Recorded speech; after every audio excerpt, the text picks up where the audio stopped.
Assalamualaikum warahmatullahi wabarakatuh. Tonton sampai selesai, ya teman-teman. Jadi di sini saya akan menceritakan kisah Nabi Yusuf yang patut diteladani. Bagi kebanyakan umat Islam di dunia, tentunya mereka sudah mengetahui sedikit dari kisah Nabi Yusuf. Perjalanan Nabi Yusuf. Nabi Yusuf alaihi wasallam merupakan sosok seorang yang cerdas serta jujur yang dalam hidupnya mengalami berbagai kejadian yang dapat kamu temui pada buku Nabi Yusuf. Nabi Yusuf alaihi wasallam merupakan Nabi Allah yang berasal dari kaum Bani Israel. Beliau adalah anak Nabi Yakub dan Ribka. Di antara kedua belas saudaranya, hanya Bunyamin saja menjadi saudara kandungnya. Ada banyak kisah semasa perjalanan hidupnya mulai akhir sampai akhir hidupnya.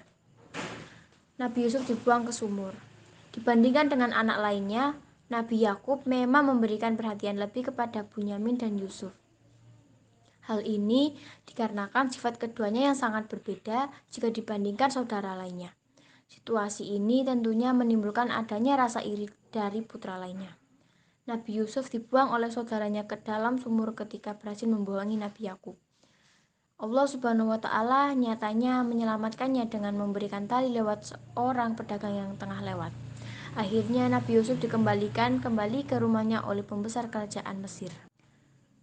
Difitnah di penjara akibat rayuan Zulaikha. Yusuf dijadikan anak angkat sekaligus melayani kebutuhan di rumah seorang pembesar kerajaan.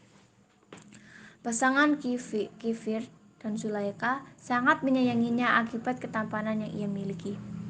Keduanya bahkan tidak percaya jika Nabi Yusuf adalah manusia yang sering mengira jelmaan malaikat. Rasa kagum Zulaikha pun akhirnya membuat dia tidak bisa menahan godaan setan. Dirinya akhirnya merayu Yusuf untuk melakukan perbuatan tercela. Keduanya pun terlibat sedikit perkelahian akibat sering memaksa hingga akhirnya datanglah Kifir. Zulaikha hanya bisa memfitnah Yusuf ke penjara. Nabi Yusuf dijual ke orang Mesir. Para musafir terlihat begitu senang ketika melihat keberadaan Nabi Yusuf. Kesenangan ini akibat keberhasilan prediksi di mana seorang sedang mereka peroleh. Orang yang membeli Yusuf pun merasa bahagia karena menjadikan sebagai anak sekaligus mendapatkan tempat dan layanan begitu baik. Dalam surat Yusuf ayat 23-29 menunjukkan bahwa istri pembesar Mesir Zulaikha merayu Yusuf untuk bersedia menuruti hasrat dirinya, meminta agar hal yang dirahasiakan namun masih saja ketahuan oleh wanita di kota yang kalangan istana. Peristiwa ini pun membuat nama Yusuf menjadi buruk. Kembali ke keluarga. Kisah ini diawali ketika Nabi Yusuf dibuang ke dalam sumur oleh saudaranya dan dinyatakan meninggal diterkam binatang buas. Lantas ayahnya, Nabi Yakub yang sudah berumur dengan daya penglihatannya kabur bisa mengenali anaknya lewat pakaian lusuhnya. Cerita singkat, mereka pun akhirnya kembali bersama lagi. Banyaknya kisah hidup yang dilalui sesama Yusuf kecil tidak membuatnya sombong akan berbagai karunia oleh Allah. Seperti halnya karunia wajah sangat tampan dan garis keturunan kenabian dan buyutnya. Mimpi Nabi Yusuf alaihi wasallam. Nabi Yusuf bermimpi melihat banyak 11 bintang dan matahari serta bulan bersujud kepadanya. Secara tersurat ayat ini menceritakan bahwa Nabi Yakub meyakini jika anaknya kelak akan menjadi orang penting dan mempunyai kekuasaan. Harapan pun muncul agar mewarisi nabuah atau kenabian. Peristiwa ini menjadi pokok pentingnya kasih sayang oleh Nabi Yakub sangat mendalam jika dibandingkan dengan anaknya yang lain. Hal ini menimbulkan rasa kecemburuan pada saudara-saudaranya. Perasaan ini pun berbahaya. Nabi Yusuf bahkan sempat membuatnya dibuang di sumur.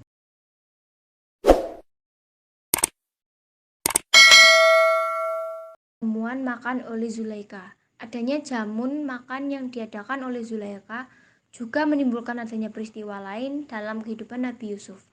Para undangan memang kebanyakan terdiri atas wanita dan sempat mengunjing satu nama lain akibat menggoda Yusuf. Zulaikha yang mendengar gunjingan itu pun akhirnya meminta para undangan untuk memotong buah di depannya menggunakan pisau. Mereka pun terperangah ketika melihat ketampanan Nabi Yusuf hingga terpotong jari mereka pada saat mengupas kulitnya. Nabi Yusuf alaihissalam yang menafsirkan mimpi raja. Nabi Yusuf yang mendapatkan kesempatan untuk menafsirkan mimpi raja akhirnya dibebaskan dari penjara akibat fitnah dari Zulaikha. Mimpi Al-Aziz telah dijelaskan dalam surat Yusuf ayat 43 dan 44. Dirinya tengah bermimpi cukup unik sehingga membuatnya penasaran dengan arti dibaliknya. Nabi Yusuf yang mendengar kabar ini, maka Nabi Yusuf pun tertarik untuk menafsirkannya. Peristiwa ini menjadi awal mula perkenalannya dengan Raja Mesir. Ketertarikan Raja kepada Nabi Yusuf pun juga semakin kuat hingga akhirnya terbongkarlah tipu daya Zulaikha atas fitnahnya. Yusuf menjadi Menteri Keuangan Negara. Takwil mimpi oleh Nabi Yusuf terhadap sang raja membuat dirinya akhirnya diangkat sebagai Menteri Keuangan Negara. Penafsirannya dilakukan ternyata berhasil menjadi kenyataan. Penduduk Mesir pun diperintahkan untuk bercocok tanam saat menghadapi musim paceklik di waktu ke depan. Apa yang diperintahkan Nabi Yusuf kepada orang Mesir nyatanya kebalikan dengan kebiasaan sehari-harinya. Mereka pun merasa jika mendapatkan hasil lebih baik daripada sebelumnya. Fakta ini menunjukkan bahwa suatu negara bisa berhemat secara sederhana untuk menghadapi masa-masa sulit. Kisah Nabi Yusuf sebagai wakil Raja Mesir. Raja Mesir yang sudah banyak mendengar tentang Yusuf dari berbagai sumber, akhirnya membuatnya tertarik untuk mengenalnya lebih jauh. Kecerdasan otak, mengetahui luas, kesabaran, dan kejujuran serta akhlaknya menjadi alasan untuk diangkat sebagai wakil Raja Mesir. Yang pertama, tawaran Raja Mesir. Nabi Yusuf tidak menolak atas tawaran Raja Mesir itu. Sang Nabi akhirnya menerima dengan kekuasaan penuh dalam bidang keuangan serta bahan makanan. Hal ini dikarenakan pertimbangannya sendiri bahwa kedua hal itu tersebut memiliki peran sangat penting. Pada hari penobatan Nabi Yusuf sebagai wakil raja, sang Nabi mengenakan pakaian kerajaan dengan kalung emas. Kemudian raja melepaskan cincin di jarinya untuk dipasangkan kepada Nabi Yusuf sebagai tanda kekuasaan. Peristiwa ini juga berhubungan dengan kisah cintanya bersama Zulaikha. Yang kedua, 7 tahun pertama kepemimpinan. Sebagai penguasa bijaksana, Nabi Yusuf selalu memuliakan tugasnya dengan sering mengadakan kunjungan ke daerah kekuasaannya. Tujuannya untuk berkenalan dengan rakyat jelata agar segala rancangan dan kebijakannya bisa dilaksanakan secara tepat sasaran. Dalam 7 tahun pertama kepemimpinannya, Nabi Yusuf menjalankan perintah dengan rakyat Mesir yang hidup tentram dan aman. Semua keperluan warga pun berhasil tercukupi secara merata. Seluruh lapisan masyarakat bisa menjangkaunya tanpa terkecuali. Yang ketiga, musim panas dan paceklik tiba. Berkat pengurusan dari Nabi Yusuf yang begitu bijaksana, katanya musim panas dan paceklik tiba tidak membuat rakyat kebingungan akan bahan makanan. Mereka pun hidup tentram tanpa ada rasa khawatir akan krisis pangan, bahkan derita kelaparan seperti masa sebelumnya. Kabar ini pun membuat orang datang ke desa dan kota pinggir Mesir atau negara lain. Mereka mengaku jika kekurangan bahan pangan dan mengharap pertolongan dari Nabi Yusuf agar bisa membeli gandum sebagai stok sementara. Di antaranya bahkan merupakan saudara sang Nabi sendiri. Kisah Nabi Yusuf lainnya yang nggak penuh pembelajaran juga bisa ditemukan. Perjalanan kisah Nabi Yusuf. Bisa dikatakan jika kisah cinta seorang nabi memang sangatlah menarik untuk dipelajari.